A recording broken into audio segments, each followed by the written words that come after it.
আজ এসেছে মূলো, সঙ্গে এসেছে তার কচি কচি শাকগুলো।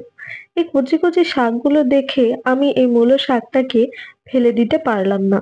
সেই মূলোটা শাকটা আজকে আমি বাটা রান্না করে নিয়েছি। প্রথমেই কড়াইতে সর্ষের তেল দিয়ে তাতে রসুন, কাঁচা লঙ্কা, পেঁয়াজ দিয়ে একটু নাড়াচাড়া করে নিয়ে মূলো শাকটা দিয়ে দিয়েছি। এই মূলো শাকটা কিন্তু আমি আগে থেকেই লবণ দিয়ে ভালো করে মাখিয়ে রেখে তারপর ধুয়ে এটাকে সিদ্ধ করে জলটা চিপড়ে নিয়েছি। তারপর মূলো শাকটা ভেজে নিয়ে এতে ১ চামচ সর্ষে দিয়ে ভালো করে বেটে নিয়েছি।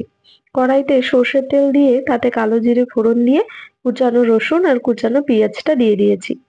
আগে থেকে বেটে রাখা সেই পাতাটাকে দিয়ে নেড়েচেড়ে লবণ, হলুদ আর চিনি মিশিয়ে ভালো করে ভাজা ভাজা করে নামিয়ে দেখুন। আপনারাও দেখবেন এই মূলো পাতা আর ফেলে দিতে ইচ্ছে করছে না।